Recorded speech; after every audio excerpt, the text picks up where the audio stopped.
The visual landscape opens on the grim, muddy thoroughfares of Tumbleton, a settlement freshly subdued by the relentless advance of the Green Banner. Lord Ormond Hightower's host moves through the thoroughfares with practiced precision, their heavy boots churning the mire as the occupying force consolidates its absolute control over the local populace. The vanguard commander splits his detachment with an icy, calculated efficiency, barking commands to distribute 3 soldiers to one alleyway and 3 to another, ensuring that every corner of the market town is thoroughly choked by the presence of the Hightower garrison. The perspective shifts from the cold, damp streets to the opulent interior of the command quarters, where Lord Ormond seeks temporary respite from the campaign inside a steaming bath. The fragile peace is broken as the guards usher in Lord Fortley and his lady, their expressions taut with anxiety. Lord Fortley speaks with measured caution, addressing the increasingly desperate lodging situation within the town. Ormond remains entirely unmoved, his voice dripping with condescension as he questions if the Lord is truly dissatisfied with his current accommodations. When Lord Fortley ventures that they possess a deep ancestral attachment to their home, Lady Fortley sharpens the grievance, pointing out that the occupying commander is currently sleeping in their personal bedchamber. The atmospheric tension hardens instantly as Ormond delivers a chilling reminder of the political reality, forcing Lady Fortley to acknowledge that their house had previously bent the knee to the rival queen, Rhaenyra Targaryen. When she shifts uncomfortably and confirms their past allegiance, Ormond quietly reminds them that the standard penalty for such treason is an immediate sentence of death. Lord Fortley steps forward in a desperate bid to de-escalate the confrontation, pleading that Tumbleton is merely a peaceful community of merchants that has never known the horrific realities of war. Lady Fortley attempts to justify their actions by stating they swore their vows simply because Rhaenyra is the crowned queen. This prompts a dark, mocking smirk from Ormond, who questions whether she is truly a monarch or merely a desperate woman backed by dragonfire. Rising from the bath to project absolute dominance, Ormond declares that his singular, divine purpose is to restore the rightful line of King Aegon to the Iron Throne, a grand endeavor that requires his forces to be properly accommodated. In exchange for their cooperation, he offers a hollow promise to keep his men on their best behavior throughout the occupation. Left with no viable alternative, the defeated noble couple departs the quarters, allowing the narrative to focus on young Prince Daeron Targaryen, who stands quietly in the shadows. Ormond uses the moment as a cruel political lesson, instructing the young prince that maintaining control over those of lesser birth requires an unyielding combination of fairness and absolute firmness.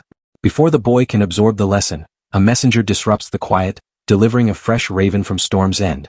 Ormond scorns the update, assuming it contains nothing but empty excuses from Lord Boros Baratheon, a man who gladly secured a prestigious marriage pact between Daeron and one of his daughters, yet refuses to deploy his armies to the front lines.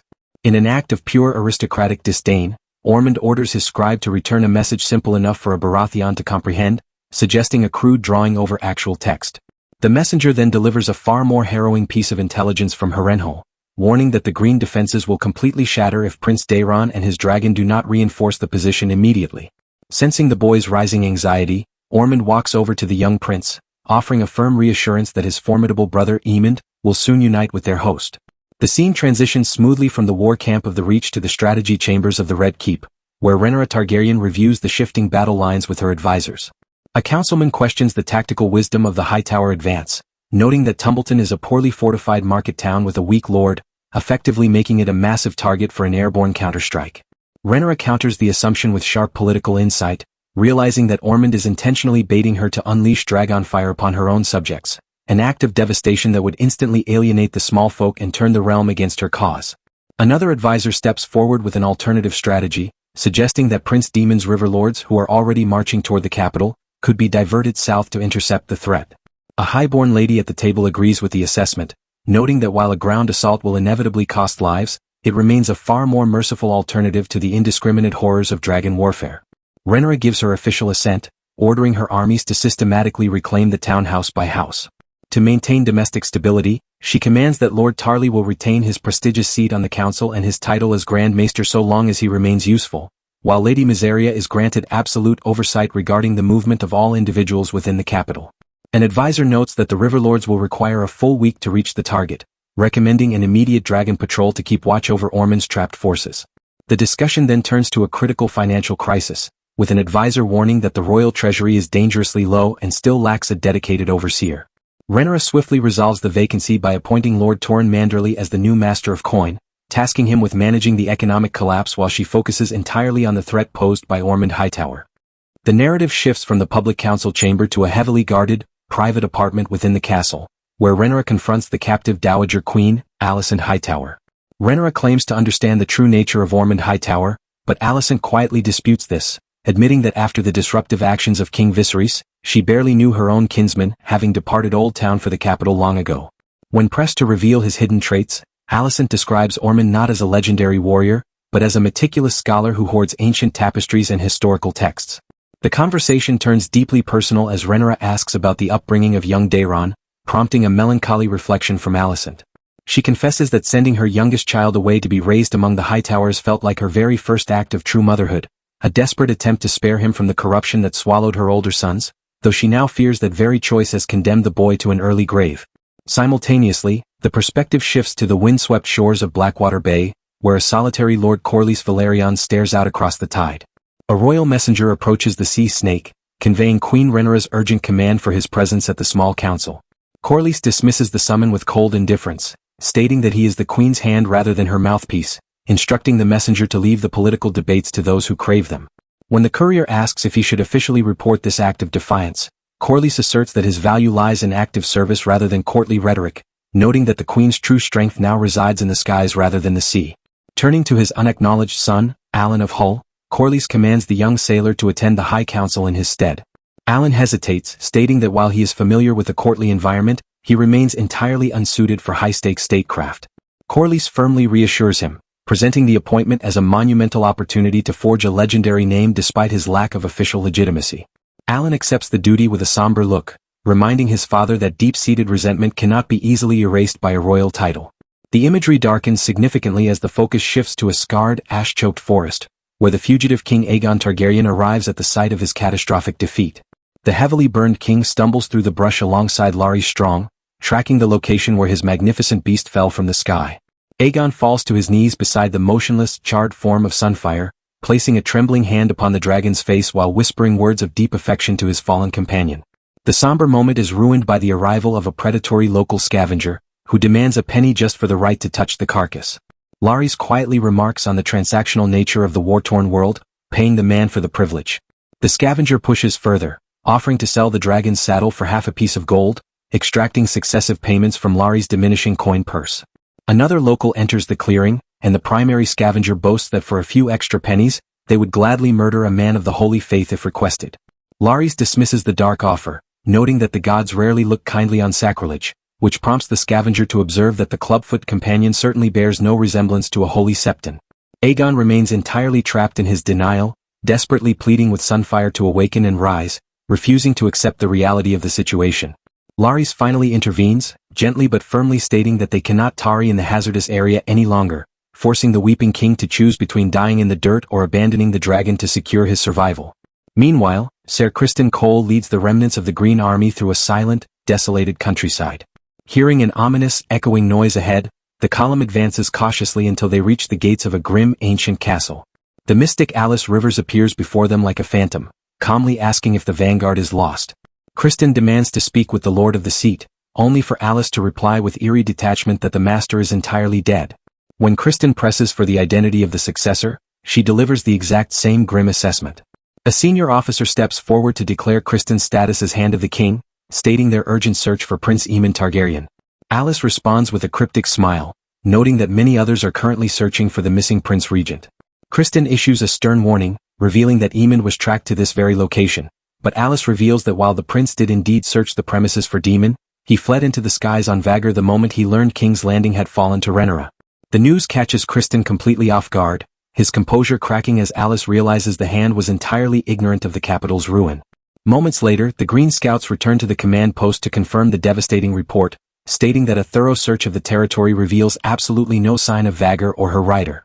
Left alone with his senior officer, Criston faces a bleak strategic outlook. The officer despairs, pointing out that King's Landing has fallen, Aegon is presumed dead, their queens are imprisoned, and their meager force stands completely isolated without dragon support against an overwhelming enemy. Criston fiercely rejects the panic, insisting that Aemon would never abandon his post and commanding that a raven be sent to Ormond at Tumbleton to coordinate a grand unification of their forces. The cynical officer declares the war effectively lost, questioning the purpose of continuing a hopeless campaign. Criston answers with profound solemnity, explaining that for men of their low origin, the conflict was never a mere political game that could be abandoned for a peaceful retirement. He reveals the bitter truth of his past as a simple soldier's son with no home left to return to anywhere in the realm. Laying out a brutal new strategy, Kristen declares they will abandon conventional warfare, opting instead to strike from the shadows like a hidden scorpion against an ox, using fear, silence, and darkness to delay the River Lords and buy Ormond precious time to fortify the southern front. The scene transitions back to the Red Keep, where Rhaenyra stands alone in the vast, shadowed hall, gazing down at the grand painted map of Westeros. A sentinel challenges an approaching figure in the gloom, but Rhaenyra permits entry, allowing Alan of Hull to step forward. The young sailor delivers an urgent message, reporting that Lord Corlys has officially departed through the Dragon Gate accompanied by 200 hardened sailors from the Triarchy who have pledged their blades to the Queen's cause. Rhaenyra reacts with quiet frustration, noting that while Corlys pursues his own redemption on the open sea, his queen is left entirely alone to manage the fractured pieces of a broken capital. Alan attempts to soothe her frustration, suggesting that the dangerous campaign is precisely what his grief-stricken father needs to find purpose once more. Looking down at the painted map, Alan reflects on his father's frequent wisdom, noting that even the monumental achievements of old Valyria serve as a permanent reminder that the greatest dynasties are destined to fall, meaning a ruler must never allow the crown to sit too comfortably. The observation prompts Rhaenyra to remember her late father, King Viserys. She notes that while many critics whispered that his rule was weak, she now admires his extraordinary ability to maintain the king's peace for so long, possessing a rare talent to inspire and frustrate his subjects simultaneously. The quiet moment is broken by the unsettling sight of rats scurrying across the stone floor. Rhaenyra expresses her deep annoyance at the pestilence, noting that Aegon's brutal execution of the city's rat-catchers has left the palace defenseless. Alan offers a practical solution from his life at sea, noting that sailors always kept cats aboard to eliminate the vermin before they could ruin the supplies. The narrative shifts back to the wilderness, tracking Aegon and Larys as they navigate the dense foliage in complete anonymity. Larys counsels absolute discretion, explaining that they must secure passage on a merchant vessel without drawing the attention of local factions. Aegon objects with royal pride, asserting that the local small folk still owe absolute allegiance to his crown. Larys corrects the delusion immediately, warning that the local populations are loyal only to their own survival and noting that Queen Rhaenyra actually granted them a profound tactical blessing by officially pronouncing Aegon dead. The realization that the realm believes he perished alongside his brother at Rook's Rest fills Aegon with a murderous fury, causing him to whisper a vow to destroy his rival. Larys calms the volatile king, advising him that temporary obscurity is a monumental shield, promising that when he finally returns from the dead, his resurrection will be celebrated in legendary songs across the centuries. Hours later, the fugitives arrive at a sprawling, miserable refugee camp erected within the charred ruins of a town devastated by earlier dragon attacks. Larys approaches the hostile camp master, requesting basic food and shelter under the guise of displaced smallfolk. The local leader reacts with immediate hostility toward river folk, forcing Larys to falsify their origin by claiming they hail from Sharp Point. When a bystander notes that Prince Aemon burned that settlement to ash, Larys gestures to Aegon's horrific facial burns as proof of their narrow escape. The camp leader attempts to turn them away due to overcrowding, but Larys surrenders their remaining coin to buy their way into the camp. The leader assigns them the foulest labor available, commanding them to clear public latrines and haul manure. Aegon reacts with immense disgust, loudly refusing to perform such degrading work. Larys tries to quiet the king, but Aegon boasts that he can read just as well as his companion, drawing mocking laughter from the crowd. The camp leader grabs Aegon roughly by the arm, sparking a fierce resistance as the disguised king demands to be released. The defiance alters the mood instantly. The leader draws a sharp blade, threatening to gut them both on the spot.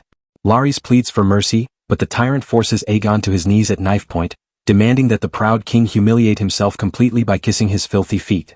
With his life hanging in the balance, Aegon lowers his head and submits to the agonizing degradation. The setting transitions to the rocky domain of the Vale, where Prince Daemon Targaryen meets with Lady Jane Arryn.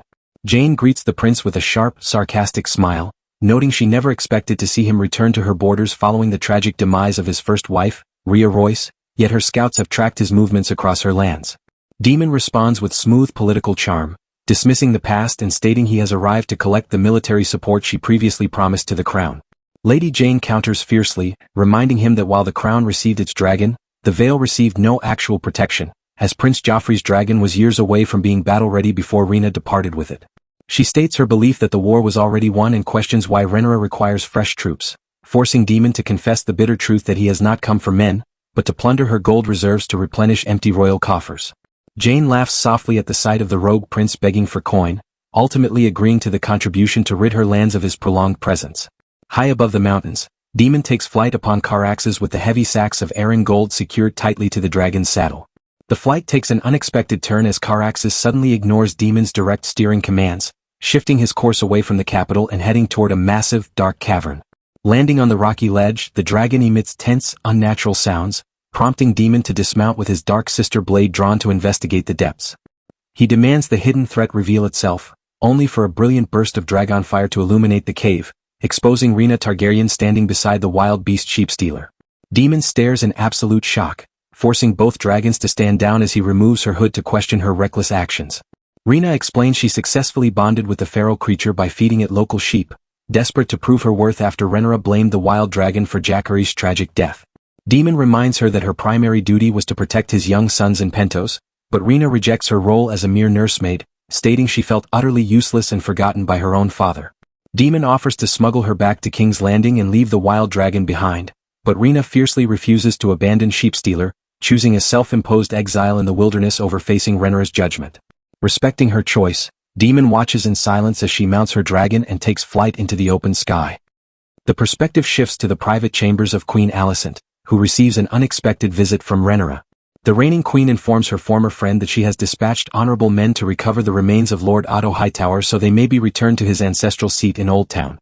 In an act of profound respect for their shared past, Rhaenyra presents Alicent with one of the personal rings of the late King Viserys. Alicent accepts the token with quiet gratitude before Rhaenyra departs the room in silence. As the door closes, Princess Helena steps forward. Alicent reaches out to place a comforting hand upon her daughter's stomach, but the traumatized princess slowly recoils from the touch, leaving the Dowager Queen to watch her in heartbreaking silence. The scene transitions to the turbulent streets of King's Landing, where the rhythmic ringing of an iron bell signals the enforcement of a brutal new order. A town crier bellows a harsh curfew command, warning the citizenry to remain indoors or face immediate execution by hanging. A shadow falls over the cobblestones as a dragon sweeps low over the rooftops, its rider commanding the population to open their doors by royal decree. The City Watch launches a sweeping, violent raid across the wards, battering down doors and dragging terrified citizens into the night. The golden-cloaked captain commands his men to find the specific hands responsible for painting the treasonous phrase, "Queen Bastard," across the city walls. A terrified, innocent man is seized from his home, screaming his innocence to the indifferent sky before the executioner's blade descends, severing his head in a single brutal stroke. The final sequence returns to the Hightower war camp at Tumbleton, where a young dragon rests within a secure enclosure. Prince Daeron gently strokes the smooth scales of his beast, whispering words of comfort to ensure she is prepared for the upcoming flight. Lord Ormond approaches the enclosure, issuing a stern warning to the boy against forming an unhealthy emotional attachment to the creature. As the dragon growls defensively at his approach, Daeron quickly calms her. Ormond uses the moment to deliver a radical speech, acknowledging Daeron's pure education in the light of the Seven, but warning him of the inherent savagery and dark sorcery that taints his Targaryen bloodline. He declares that the Hightowers represent a superior, ancient order that was unfairly crushed by dragon power, asserting that the gods have chosen Daeron for a grand, divine destiny to end the rule of women upon the Iron Throne. When the hesitant prince expresses hope that his elder brother Aemon will return to claim the crown, Ormond flatly rejects the idea, commanding the boy to accept his role as the future king. To seal this dark transformation, the guards drag in the captive blacksmith who had previously defended his family from the predatory Hightower soldier. The prisoner expresses shock, believing he had been granted a peaceful release. Daeron attempts to intervene on the man's behalf, reminding Ormond that the blacksmith only acted to protect his daughter from a violent assault. Ormond dismisses the plea, stating that a strike against a Hightower soldier is an unforgivable treason against the crown itself. When Daeron asks if mercy is not a vital attribute of a true king, Ormond scorns the sentiment as a weakness reminiscent of King Viserys. Drawing his heavy steel blade, Ormond forces the hilt into the trembling hands of the young prince, demanding that he prove his allegiance to the cause. The prisoner begs desperately for his family's sake as Daeron slowly steps forward. Driven by immense pressure, the young prince thrusts the sword deep into the man's chest, executing the innocent subject.